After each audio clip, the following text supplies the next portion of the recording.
வணக்கம். மாலை முரசு செய்திகளை விரிவாக பார்ப்பதற்கு முன்பாக தலைப்புச் செய்திகளை பார்க்கலாம். ஆளும் கட்சி மீது ஸ்டாலின் பொய்யான புகார்களை கூறி வருவதாக பொன்னையன் விளக்கம். அதிமுக கட்டுப்பாட்டில் லஞ்ச ஒழிப்புத்துறை செயல்படுகிறது என்ற குற்றச்சாட்டுக்கு பதிலடி.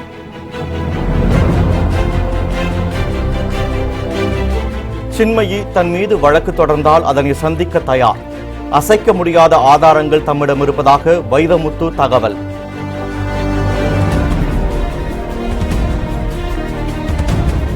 தூத்துக்குடி துப்பாக்கிச்சூடு சம்பவத்தில் 13 பேர் கொல்லப்பட்ட விவகாரம். பணியில் இருந்த வட்டாட்சியர், காவல் நிலைய ஆய்வாளரிடம் சிபிஐ விசாரணை.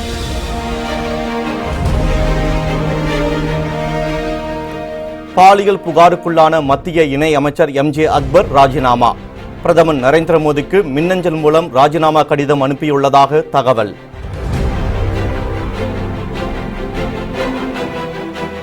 ஹரியானாவில் நீதிபதியின் மனைவி, மகனை சுட்டுக் கொன்றவர் கைது. துப்பாக்கிச்சூடு நடத்தியதற்கான காரணம் குறித்து காவல்துறையினர் தீவிர விசாரணை.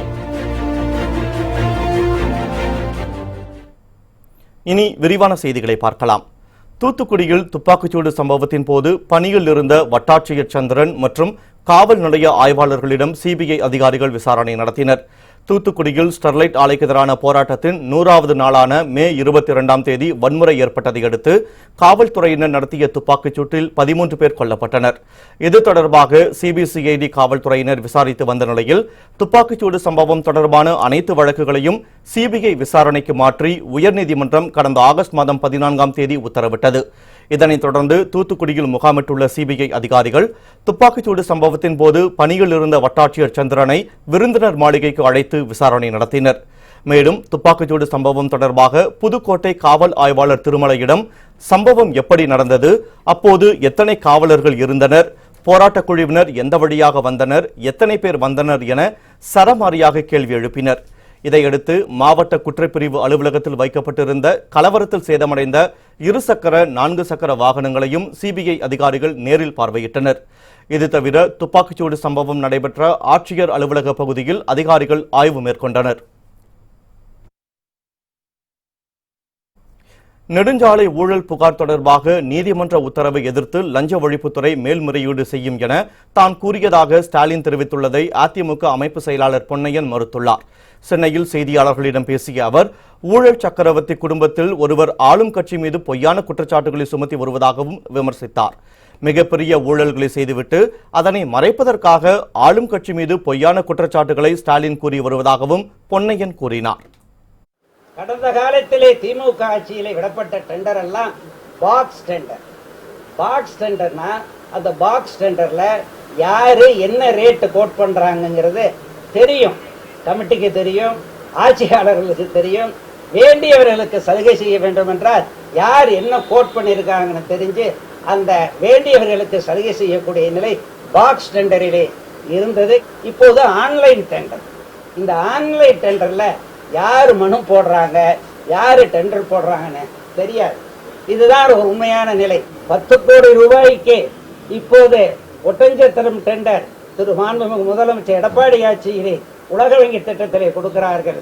ஆனால் திமுக ஆட்சியிலே அதே தரமுள்ள சாலை உலக வங்கி சாலைக்கு 33 கோடி ரூபாய்க்கு தந்திருக்கிறார்கள். இது உலகமகா ஊழல் அல்லவா? பாலியல் புகாருக்குள்ளான மத்திய வெளியுறவுத்துறை இணை அமைச்சர் எம்ஜே அக்பர் தனது பதவியை ராஜினாமா செய்துள்ளார்.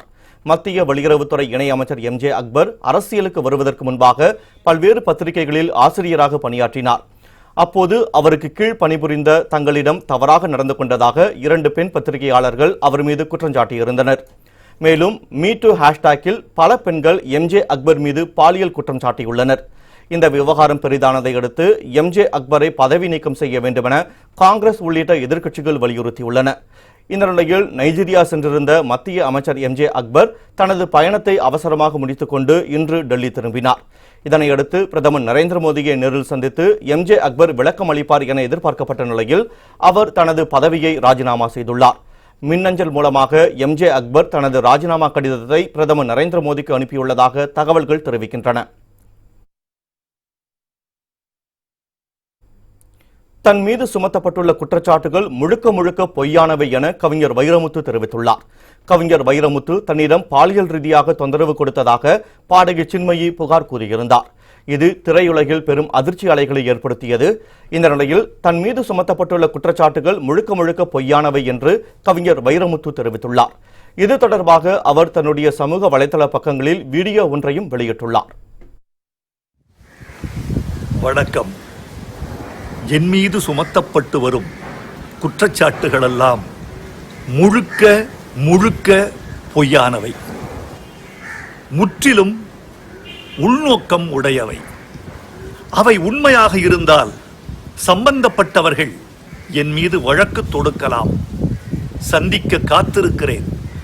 மூத்த வழக்கறிஞர்களோடும் அறிவுலகத்தின் ஆன்றோர்களோடும் கடந்த ஒரு வார காலமாக ஆழ்ந்து ஆலோசித்து வந்தேன். அசைக்க முடியாத ஆதாரங்களை தொகுத்து திரட்டி வைத்திருக்கிறேன். நீங்கள் வழக்கு போடலாம். சந்திக்க காத்திருக்கிறேன். நான் நல்லவனா கெட்டவனா என்று இப்போது யாரும் முடிவு செய்ய வேண்டாம். நீதிமன்றம் சொல்லட்டும். நீதிக்கு தலைவணங்குகிறேன். நன்றி. சபரிமலை கோவிலில் அனைத்து வயது பெண்களையும் அனுமதிக்கும் தீர்ப்பை எதிர்த்து கோவில் தந்திரி கண்டரரு ராஜு சீராய்வு மனு தாக்கல் செய்துள்ளார். சபரிமலை ஐயப்பன் கோவிலுக்கு சென்று வழிபட அனைத்து வயது பெண்களையும் அனுமதிக்க வேண்டும் என்று உச்சநீதிமன்றம் கடந்த மாதம் 28ஆம் தேதி தீர்ப்பு வழங்கியது. இதற்கு இந்து சமயத்தினரும் ஐயப்ப பக்தர்களும் எதிர்ப்பு தெரிவித்து வருகின்றனர். இதனைத் தொடர்ந்து சபரிமலை கோவிலில் அனைத்து வயது பெண்களையும் அனுமதிக்கும் தீர்ப்பை எதிர்த்து ஐயப்ப பக்தர்கள் சங்கம் சார்பில் உச்சநீதிமன்றத்தில் மேல்முறையீடு செய்யப்பட்டுள்ளது. இந்த மனுவை அவசர வழக்காக எடுத்துக்கொள்ள முடியாது என உச்சநீதிமன்றம் அறிவித்துள்ள நிலையில் சபரிமலை கோவில் தந்திரி கண்டரரு ராஜு சீராய்வு மனு ஒன்றை தாக்கல் செய்துள்ளார். இந்த நிலையில் வருகிற 17ஆம் தேதி சபரிமலை கோவில் நடை திறக்கப்பட உள்ளதால் அப்போதிலிருந்து அனைத்து வயது பெண்களும் ஐயப்பனை தரிசிக்கலாம் என்பது உறுதிப்படுத்தப்பட்டுள்ளது. இதனைத் தொடர்ந்து கேரளாவில் பலத்த பாதுகாப்பு ஏற்பாடுகள் செய்யப்பட்டுள்ளன.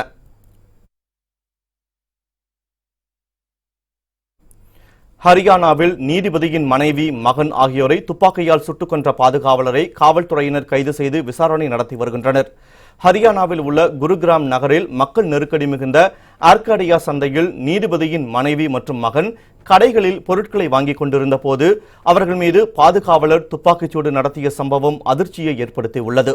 துப்பாக்கியால் சுட்ட பின் படுகாயமடைந்த நீதிபதியின் மகனை தூக்கி அந்த காவலர் காரில் ஏற்ற முயற்சிப்பதும் ஏற்ற முடியாததால் காரை ஓட்டிக்கொண்டு செல்வதும் வீடியோவில் பதிவாகியுள்ளது. இதையடுத்து தகவல் அறிந்து விரைந்து சென்று படுகாயமடைந்த இருவரையும் காவல்துறையினர் மருத்துவமனையில் சிகிச்சைக்காக அனுமதித்தனர். இந்த நிலையில் நீதிபதியின் மனைவி மற்றும் மகன் இருவரும் சிகிச்சை பலனின்றி மருத்துவமனையில் உயிரிழந்தனர். இதைத் தொடர்ந்து தப்பியோட முயன்ற பாதுகாவலர் மகிவாலை மடக்கி பிடித்து கைது செய்த காவல்துறையினர் துப்பாக்கிச்சூடு நடத்தியதற்கான காரணம் குறித்து விசாரணை நடத்தி வருகின்றனர்.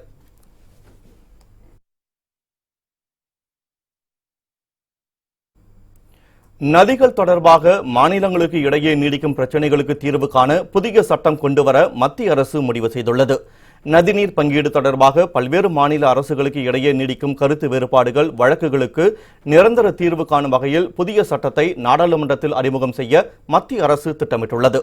தற்போதுள்ள நதிநீர் வாரிய சட்டத்திற்கு போதிய அதிகாரம் இல்லாததால் அதனை மாற்றும் வகையில் இந்த புதிய சட்டம் நாடாளுமன்ற குளிர்கால கூட்டத்தொடரில் அறிமுகப்படுத்தப்பட உள்ளது.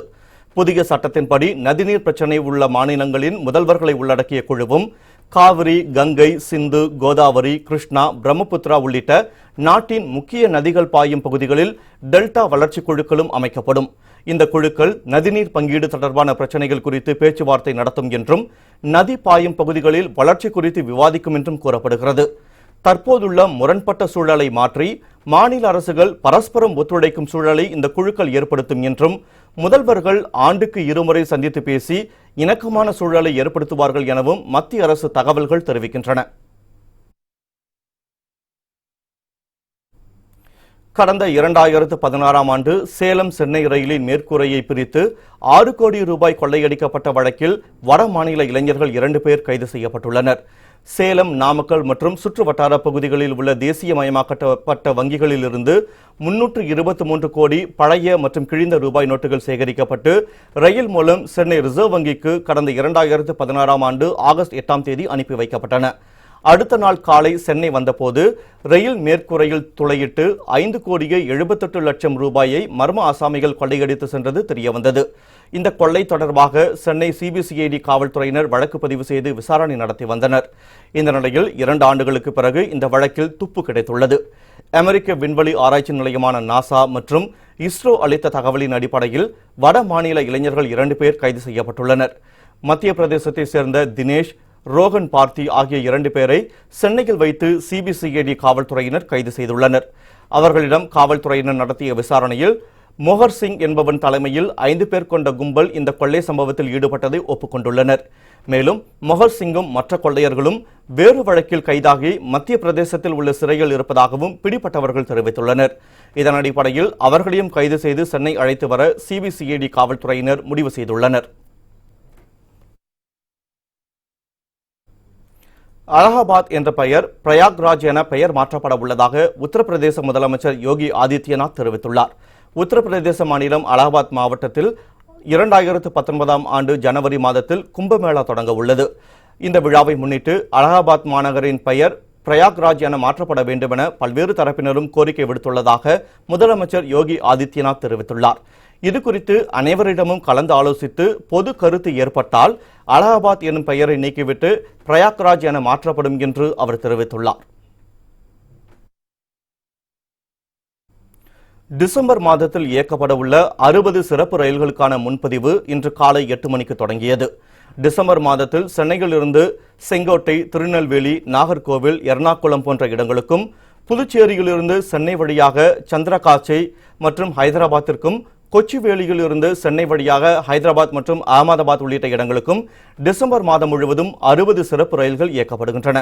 9 வழித்தடங்களில் இயக்கப்படும் இந்த 60 சிறப்பு கட்டண சிறப்பு ரயில்களுக்கான முன்பதிவு இன்று காலை 8 மணிக்கு தொடங்கியது. சென்னை சென்ட்ரல், எழும்பூர், தாம்பரம், பெரம்பூர், ஹைதராபாத், செங்கோட்டை, புதுச்சேரி, நாகர்கோவில், செங்கோட்டை, மதுரை, திருச்சி, சேலம், காட்பாடி உள்ளிட்ட இடங்களில் உள்ள ரயில் நிலையங்களிலும் இணையதளம் வழியாகவும் முன்பதிவு நடைபெற்று வருகிறது. நாடு முழுவதும் அடுத்த ஆண்டு முதல் ஓட்டுநர் உரிமம், வாகன பதிவு சான்று ஒரே மாதிரியாக கொண்டு வரப்படும் என்று தெரிவிக்கப்பட்டுள்ளது. 2019ஆம் ஆண்டு ஜூலை மாதம் முதல் ஸ்மார்ட் ஓட்டுநர் உரிமம், ஸ்மார்ட் வாகன பதிவு சான்று ஆகியவை அனைத்து மாநிலங்கள், யூனியன் பிரதேசங்களில் ஒரே மாதிரி இருக்கும் என தெரிவிக்கப்பட்டுள்ளது. இது மெட்ரோ மற்றும் ஏடிஎம் கார்டுகள் போன்று பதிவான தகவல்களை கையடக்க கருவி மூலம் அறியும் வகையில் இருக்கும் என மத்திய தரைவழி போக்குவரத்து அமைச்சகம் தெரிவித்துள்ளது. புதிய ஓட்டுநர் உரிமத்தில் உடல் உறுப்பு தானம் செய்ய தயாரா என்ற விவரமும் சேர்க்கப்படுகிறது. மேலும் மாற்றுத்திறனாளிகள் பயன்படுத்தும் சிறப்பு வாகனங்கள் குறித்த தகவலும் வாகன பதிவு சான்றில் இடம்பெறுகிறது. ஓட்டுநர் உரிமம் புதுப்பித்தல் அல்லது மறுபதிவிற்கு மண்டல போக்குவரத்து அலுவலகத்திற்கு சென்றால் சம்பந்தப்பட்ட அதிகாரிகளிடம் அடுத்த ஆண்டு முதல் புதிய ஓட்டுநர் உரிமம் மற்றும் வாகன பதிவு சான்று பெற்றுக்கொள்ளும் வகையில் நடவடிக்கைகள் மேற்கொள்ளப்பட்டு வருகின்றன. சாலை விபத்தை குறைப்பதற்காக வீட்டிற்கே வந்து மது வழங்கும் திட்டத்தை அமல்படுத்த மகாராஷ்டிரா அரசு முடிவு செய்துள்ளது. மது அருந்திவிட்டு வாகனம் ஓட்டுபவர்களால் சாலை விபத்துகள் தொடர்ந்து அதிகரித்து வருகின்றன. இதனையடுத்து சாலை விபத்துகளை குறைப்பதற்கும் மது அருந்திவிட்டு வாகனம் ஓட்டுபவர்களை கட்டுப்படுத்தவும் அந்தந்த மாநில அரசுகள் பல்வேறு நடவடிக்கைகளை மேற்கொண்டு வருகின்றன. இந்த நிலையில் மகாராஷ்டிரா மாநில அரசு சாலை விபத்துகளை குறைக்க புதிய முயற்சியில் ஈடுபட முடிவு செய்துள்ளது. அதன்படி குடிமகன்களுக்கு மதுபானத்தை வீட்டிற்கே சென்று வழங்கும் திட்டத்தை அந்த மாநில அரசு அறிமுகப்படுத்தப்பட உள்ளதாக அமைச்சர் சந்திரசேகர் பவன்கோலே தெரிவித்துள்ளார்.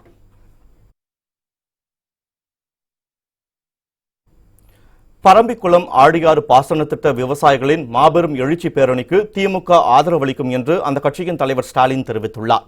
இது தொடர்பாக அவர் இன்று வெளியிட்டுள்ள அறிக்கையில், பரம்பிக்குளம் ஆழியாறு பாசன திட்டத்தின் கீழ் தமிழக விவசாயிகளின் கனவு திட்டமான ஆனைமலையாறு மற்றும் நல்லாறு திட்டங்களை நிறைவேற்றவும், அக்டோபர் 1ஆம் தேதி முதல் ஜனவரி 31ஆம் தேதி வரை நீராறில் இருந்து கேரளாவிற்கு திறந்துவிடப்படும் தண்ணீரை நிறுத்த கோரியும், PAB பாசன விவசாயிகளின் சார்பில் திருப்பூரில் நாளை நடைபெறவிருக்கும் மாபெரும் கவனஈர்ப்பு எழுச்சி பேரணிக்கு திராவிட முன்னேற்றக் கழகத்தின் சார்பில் ஆதரவை தெரிவிப்பதாக கூறியுள்ளார். கோவை மற்றும் திருப்பூர் மாவட்ட கழக நிர்வாகிகளும் தொண்டர்களும் இந்த பேரணியில் பெருமளவில் பங்கேற்க வேண்டும் என்று ஸ்டாலின் தெரிவித்துள்ளார்.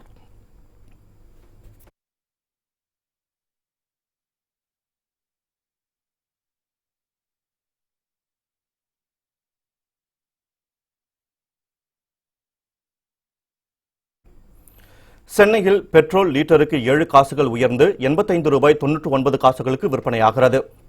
பெட்ரோல் டீசல் விலை உயர்வு வாகன ஓட்டிகளுக்கு கலக்கத்தை ஏற்படுத்தியுள்ளது. சர்வதேச சந்தையில் கச்சா எண்ணெய் விலை உயர்வு உள்ளிட்ட காரணங்களை காட்டி பெட்ரோல் டீசல் விலையை எண்ணெய் நிறுவனங்கள் தினந்தோறும் உயர்த்தி வருகின்றன. இந்த நிலையில் இன்றைய பெட்ரோல் டீசல் விலையை உயர்த்தி எண்ணெய் நிறுவனங்கள் அறிவிப்பு வெளியிட்டுள்ளன.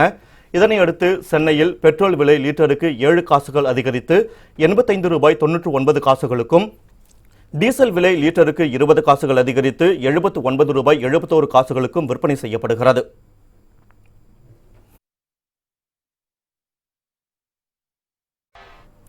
செய்திகள் தொடர்கின்றன. தமிழகம் முழுவதும் இன்று 4ஆம் கட்ட வாக்காளர் பெயர் சேர்ப்பு மற்றும் திருத்தம் செய்யும் சிறப்பு முகாம் நடைபெற்று வருகிறது.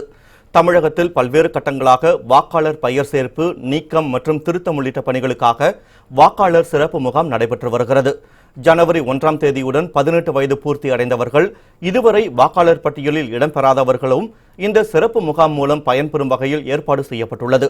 ஏற்கனவே 3 கட்டங்களாக சிறப்பு முகாம் நடைபெற்று வந்த நிலையில் இன்று 4வது கட்டமாக தமிழகம் முழுவதும் 67,654 வாக்குச்சாவடிகளில் சிறப்பு முகாம்கள் இன்று காலை தொடங்கி நடைபெற்று வருகின்றன. மேலும் தேர்தல் தொடர்பான இணையதள முகவரியிலும் வாக்காளர் பெயர் சேர்த்தல், நீக்கம், திருத்தங்களை மேற்கொள்ளலாம் என தெரிவிக்கப்பட்டுள்ளது. மதுரை மகபூபாளையத்தில் உள்ள அரசு பெண்கள் மேல்நிலைப் பள்ளியில் நடைபெற்ற வாக்காளர் முகாமை அமைச்சர் செல்லூர் ராஜு பார்வையிட்டார். பின்னர் செய்தியாளர்களிடம் பேசிய அவர் 18 வயது பூர்த்தி அடைந்தவர்களை வாக்காளர் பட்டியலில் சேர்ப்பதற்கான விழிப்புணர்வு நிகழ்ச்சிகளை நடத்தி வருவதாக தெரிவித்தார். மாண்புமிகு முதலமைச்சரும் துணை முதலமைச்சரும் முதலமைச்சரும் கழகத்தின் இணை ஒருங்கிணைப்பாளருமான அண்ணன் எடப்பாடியார் அவர்களும் கழக நிர்வாகிகள் மாவட்டம் தோறும் கழகத்தில் இது போன்ற பணியில் கழக நிர்வாகிகள் ஈடுபட வேண்டும் என்று கேட்டுக்கொண்டார்கள். அந்த அடிப்படையில் தொடர்ந்து செயல்படுத்தி கொண்டு இந்த பள்ளியில் மட்டும் பார்த்தீங்கன்னா இப்போ கேட்டால் கிட்டத்தட்ட 300 வாக்குகள் இளைஞர்கள் விட்டு போன வாக்குகள் சேர்க்கப்பட்டிருக்கிறது. இன்னைக்கு இளைஞர் மத்தியிலும் இந்த ஒரு அவேர்னஸை தேர்தல் ஆணையம் கொடுத்திருக்கிறது. அதுக்காக தேர்தல் ஆணையத்துக்கு ஒரு பாராட்டுதல் நன்றியும் தெரிவித்துக் கொள்கிறேன். அரசு மருத்துவமனைகளில் பன்றிக் காய்ச்சலை குணப்படுத்தும் மாத்திரைகள் கையிருப்பில் உள்ளதாக சுகாதாரத்துறை அமைச்சர் தெரிவித்துள்ளார். திருச்சி அரசு மருத்துவமனையில் 9 கோடி ரூபாய் செலவில் MRI ஸ்கேன் மையம் மற்றும் 12 லட்சம் ரூபாய் மதிப்பிலான விபத்து காய அவசர சிகிச்சை பிரிவு ஆகியவற்றை சுகாதாரத்துறை அமைச்சர் விஜயபாஸ்கர் திறந்து வைத்தார். இந்த நிகழ்ச்சியில் அமைச்சர்கள் வெல்லமண்டி நடராஜன், தமிழ்நாடு பாடநூல் நிறுவன தலைவர் வளர்மதி, நாடாளுமன்ற உறுப்பினர்கள் குமார், ரத்னவேல் ஆகியோர் கலந்து கொண்டனர். இதைத் தொடர்ந்து செய்தியாளர்களிடம் பேசிய அமைச்சர் விஜயபாஸ்கர், சர்வதேச தரத்துடன் கூடிய MRI ஸ்கேன் மையம் திருச்சி அரசு மருத்துவமனையில் திறக்கப்பட்டுள்ளதாக தெரிவித்தார்.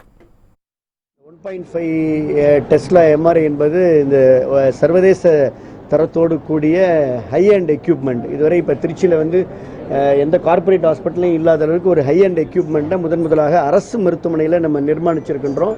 ஸோ இதன் மூலமாக ஹோல் பாடி அந்த நம்மளுடைய அந்த MRI ரொம்ப குறைவான நேரத்தில் எடுக்கலாம். அதனால் அதிகமான நோயாளிகளுக்கு நம்ம எடுக்கலாம், ரொம்ப ஹை கிளாரிட்டியோடு எடுக்கலாம். இது முதன்முறையாக சர்வதேச தரத்தோடைய கூடிய எக்யூப்மெண்ட் 1.5 டெஸ்லா MRI நம்முடைய திருச்சி மாநகர அரசு மருத்துவக் கல்லூரி மருத்துவமனைக்கு அர்ப்பணிக்கப்படுகிறது. திருப்பதி ஏழுமலையான் கோவிலில் துணை முதலமைச்சர் ஓ பன்னீர்செல்வம் சுவாமி தரிசனம் செய்தார். திருப்பதி ஏழுமலையான் கோயிலில் தரிசனம் செய்வதற்காக நேற்று மாலை தமிழக துணை முதலமைச்சர் ஓ பன்னீர்செல்வம் திருமலை சென்றார். அங்கு சென்ற அவருக்கு தேவஸ்தான அதிகாரிகள் சிறப்பான வரவேற்பு அளித்தனர். இதனைத் தொடர்ந்து இன்று காலை அவர் ஏழுமலையான் கோவிலில் சுவாமி தரிசனம் செய்தார். நவராத்திரி பிரம்மோற்சவம் தொடங்கியுள்ள நிலையில் ஏராளமான பக்தர்கள் கோவிலுக்கு வருகை தந்திருந்தனர். இதனிடையே திருமலையில் நேற்று மாலையிலிருந்து தொடர்ந்து மழை பெய்து வந்தது. இதனால் கோவில் வளாகம் முழுவதும் மழைநீர் தேங்கியதால் பக்தர்கள் அவதியடைந்தனர். திமுகவிலிருந்து தன்னை சதி செய்து வெளியேற்றிவிட்டதாக மு.க. அழகிரி கூறியுள்ளார். திண்டுக்கல் மாவட்ட அழகிரி பேரவை சார்பாக மறைந்த திமுக தலைவர் கருணாநிதிக்கு புகழஞ்சலி செலுத்தும் நிகழ்ச்சி நடைபெற்றது. இதில் திமுக முன்னாள் சட்டமன்ற உறுப்பினர் மணிமாறன் மற்றும் அழகிரி ஆதரவாளர்கள் கலந்து கொண்டனர். அப்போது கூட்டத்தில் பேசிய மு.க. அழகிரி, திமுகவினர் பிள்ளை பிடிப்பவர்களைப் போல ஆட்களை பிடித்துக் கொண்டிருப்பதாக தெரிவித்தார். மேலும் தன்னிடம் இருக்கும் தொண்டர்கள் பதவிக்காக அலைபவர்கள் அல்ல என்றும் மு.க. அழகிரி கூறினார்.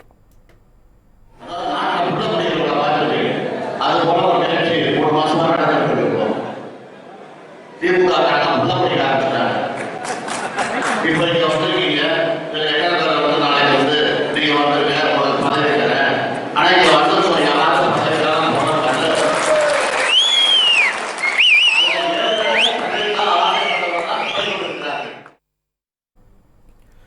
ஊத்தங்கரை தீயணைப்பு துறையினரின் துரித நடவடிக்கையால் ரயில் நிலையத்தில் ஏற்படவிருந்த பெரும் தீ விபத்து தவிர்க்கப்பட்டது.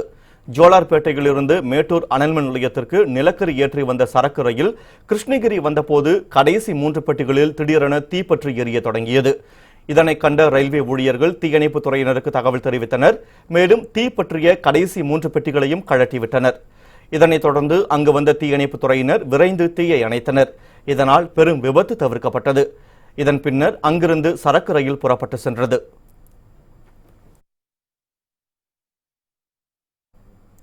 தூத்துக்குடியில் தசரா திருவிழாவையொட்டி ஏராளமான பக்தர்கள் அக்னி சட்டி ஏந்தியும் காளி வேடமணிந்தும் ஊர்வலமாக சென்றனர். திருச்செந்தூர் அடுத்த குலசேகரன் பட்டினத்தில் தசரா திருவிழா கடந்த 11ஆம் தேதி கொடியேற்றத்துடன் தொடங்கியது. இந்த திருவிழாவில் பக்தர்கள் விரதமிருந்து வேடமணிந்து ஊர்வலமாக சென்று காணிக்கை சேகரிப்பது வழக்கம். அதன்படி இந்து மக்கள் கட்சி மற்றும் ருத்ர தர்மா சேவா அமைப்பினர் அக்னி சட்டி ஏந்தியும் காளி வேடமணிந்தும் ஊர்வலமாக சென்றனர். இந்த திருவிழாவில் பல்வேறு பகுதிகளில் இருந்தும் திரளான பக்தர்கள் கலந்து கொள்வார்கள் என்பது குறிப்பிடத்தக்கது.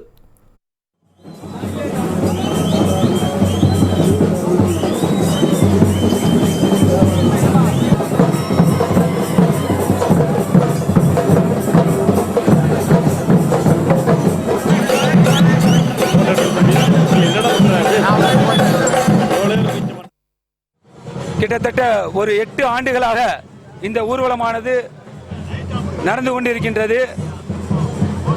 இந்த ஊர்வலத்திலே பல்வேறு விதமான வேஷங்கள் அணிந்த பக்தர்களும் காளி வேடம் அணிந்த பக்தர்களும் கலந்து கொண்டு சிறப்பித்துக் கொண்டிருக்கின்றார்கள்.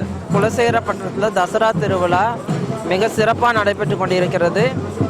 ஒவ்வொரு வருடமும் பல லட்சக்கணக்கான பக்தர்கள் வேடம் அணிந்து விரதம் இருந்து வேடம் அணிந்து தங்களுடைய நேர்த்திக்கடனை செலுத்திக்கிட்டு இருக்காங்க. இந்தியாவில் மைசூருக்கு அடுத்தபடியாக நம்ம தமிழ்நாட்டில் குலசேகரப்பட்டினம் தான் தசரா திருவிழா மிக சிறப்பாக நடைபெற்றிருக்கு. ஸ்ரீவைகுண்டம் அருகே உள்ள ஆதிநாதர் ஆழ்வார் திருக்கோவிலில் பெருமாள் தாயார் வீதி உலா வந்து பக்தர்களுக்கு காட்சியளித்தார். தூத்துக்குடி மாவட்டம் ஸ்ரீவைகுண்டம் அருகே உள்ள ஆழ்வார் திருநகரியில் அமைந்துள்ள அருள்மிகு ஆதிநாதர் ஆழ்வார் திருக்கோவிலில் புஷ்கர விழா கடந்த 12ஆம் தேதி தொடங்கியது.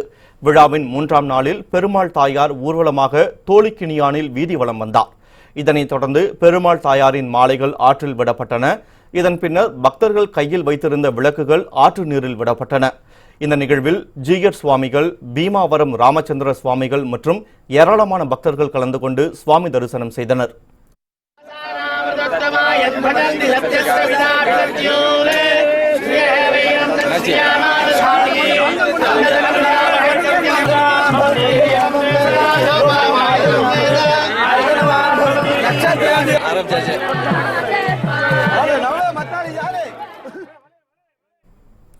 சென்னை அடுத்த மந்தைவெளியில் லயன்ஸ் கிளப் மற்றும் கார் ஓட்டுநர்கள் நலசங்கம் சார்பில் இரத்த தான முகாம் நடைபெற்றது. இதில் மயிலாப்பூர் சட்டமன்ற உறுப்பினர் நடராஜன் கலந்து கொண்டு முகாமை தொடங்கி வைத்தார். இதனைத் தொடர்ந்து செய்தியாளர்களிடம் பேசிய அவர், இந்தியாவிலேயே அதிக அளவில் விபத்துகள் நடைபெறக்கூடிய மாநிலம் தமிழகம்தான் என்றும் விபத்தினை குறைக்க விரைவில் நடவடிக்கை எடுக்கப்படும் என்றும் தெரிவித்தார். சாலை பாதுகாப்பு எவ்வளவு முக்கியமோ அவர்களுடைய பணியும் அந்த அளவுக்கு முக்கியம். ஏன்னா சாலை பாதுகாப்பை பாதுகாப்பவர்கள் இந்த கார் ஓட்டுநர்கள். இந்தியாவிலேயே அதிகமாக விபத்துகள் நிகழக்கூடிய மாநிலம் தமிழகம்தான். அதனால் அதை குறைப்பதற்கு இவர்களுடைய நடவடிக்கை நிச்சயமாக இருக்கும். அவர்கள் சிறப்பாக செயல்படுகிறார்கள். அவர்களுக்கு என்னுடைய இதே மாதிரி வாழ்த்துக்களை தெரிவித்துக் கொள்கிறேன். சென்னை வந்த ஆலப்புழா விரைவு ரயிலில் கடத்தி வரப்பட்ட 40 கிலோ கஞ்சாவை ரயில்வே காவல்துறையினர் கைப்பற்றினர். கேரளாவிலிருந்து சென்னை வந்த ஆலப்புழா விரைவு ரயிலில் மாற்றுத்திறனாளிகள் பெட்டியின் முன்பு 4 பைகள் நீண்ட நேரம் இருந்ததாக ரயில்வே காவல்துறையினருக்கு புகார் வந்தது. இதையடுத்து பைகளை கைப்பற்றி ரயில்வே காவல்துறையினர் அதனை சோதனையிட்டனர். அப்போது அதில் 40 கிலோ கஞ்சா இருப்பது தெரியவந்தது. இதைத் தொடர்ந்து கஞ்சாவை பறிமுதல் செய்த காவல்துறையினர் வழக்கு பதிவு செய்து விசாரணை நடத்தி வருகின்றனர். பறிமுதல் செய்யப்பட்ட கஞ்சாவின் மதிப்பு 1.5 லட்சம் ரூபாய் இருக்கும் என ரயில்வே காவல்துறையினர் தெரிவித்தனர். தமிழக அமைச்சர்கள் பேச தெரியாமல் நாக்கு தவறி பேசி வருவதாகவும் அதனை அவர்கள் திருத்திக் கொண்டால் நல்லது என்றும் சமத்துவ மக்கள் கட்சியின் தலைவர் சரத்குமார் கூறியுள்ளார். திண்டுக்கல்லில் செய்தியாளர்களிடம் பேசிய அவர், முதல்வர் ஊழல் புகார் குறித்த புகார் சிபிஐக்கு மாற்றப்பட்டுள்ளதாகவும் சிபிஐ விசாரணைக்கு பின்னர் குற்றம் நிரூபணமானால் தான் குற்றச்சாட்டு குறித்து பதிலளிக்க முடியும் என்றும் தெரிவித்துள்ளார். குற்றம் சாட்டப்பட்டவுடன் பதவி விலக வேண்டும் என்று சொன்னால் நாட்டில் எந்த தொழிலும் நடைபெறாது என்று கூறியுள்ள அவர், தமிழக அமைச்சர்கள் பேச தெரியாமல் நாக்கு தவறி பேசி வருவதாகவும் அதனை அவர்கள் திருத்திக் கொண்டால் நல்லது என்றும் சமத்துவ மக்கள் கட்சியின் தலைவர் சரத்குமார் தெரிவித்துள்ளார். சிபிஐக்கு மாற்றிருக்காங்க. அதனால் அந்த சிபிஐ என்கொயரி பண்ணி அவர் மேலே குற்றம் சாட்டப்பட்டு அந்த நெடுஞ்சாலைத்துறையில் டெண்டரில் மோசடி செய்திருக்காரு என்று நிரூபணமானால் தான் அதை குற்றம் சொல்ல முடியும். அதுக்கு முன்னாடி நம்ம கருத்து சொல்ல முடியும். எதிர்கட்சி எல்லாமே ஒரு குற்றம் சாட்டப்பட்ட உடனே பதவி விலகணும்னு சொல்ல நியாயமாக இருக்கு எனக்கு தெரியல. குற்றம் சாட்டப்பட்ட உடனே எல்லாருமே எல்லா பதவி விலகணும் அப்படின்னு சொன்னார்னா இந்த தொழிலும் நடக்காது. சென்னை திருவான்மியூர் கடற்கரைக்கு காற்று வாங்க சென்ற புதுமண தம்பதியை தாக்கி 8 சவரன் நகை மற்றும் செல்போன் கொள்ளையடிக்கப்பட்ட வழக்கில் திடீர் திருப்பமாக புகார் கொடுத்த பெண்ணையே காவல்துறையினர் கைது செய்துள்ளனர். சென்னை பல்லாவரத்தை சேர்ந்த புதுமண தம்பதிகளான கதிரவன், அனிதா இருவரும் திருவான்மியூர் கடற்கரை பகுதிக்கு சென்றுள்ளனர். அப்போது இருசக்கர வாகனத்தில் வந்த மர்ம நபர்கள் இருவர் தம்பதியை வழிமறித்து தாக்கி 8 சவரன் தங்கச்சங்கிலியையும் செல்போனையும் பறித்து சென்றனர். அதனை தடுக்க முயன்ற போது கதிரவனை செயின் பறிப்பு கும்பல் இரும்பு கம்பியால் தலையில் தாக்கியது. இதில் காயமடைந்த கதிரவன் ஆம்புலன்ஸ் மூலம் மருத்துவமனையில் அனுமதிக்கப்பட்டார். இதையடுத்து அனிதா அளித்த புகாரின் பேரில் வழக்கு பதிவு செய்த காவல்துறையினர் விசாரணை நடத்தி வந்தனர். விசாரணையின் போது அனிதா முன்னுக்கு பின் முரணாக பேசியதால் சந்தேகமடைந்த காவல்துறையினர் அவரிடம் விசாரணையை தீவிரப்படுத்தினர். அதில் முன்னாள் காதலனான அந்தோனி ஜெகன் என்பவர் மூலமாக கொள்ளை சம்பவத்திற்கு அனிதாவே திட்டம் தீட்டியது தெரியவந்துள்ளது. இதையடுத்து அனிதாவை கைது செய்த காவல்துறையினர் மதுரை விளாத்திக்குளத்தில் பதுங்கியிருந்த அந்தோனி ஜெகனையும் பிடித்து விசாரணை நடத்தி வருகின்றனர்.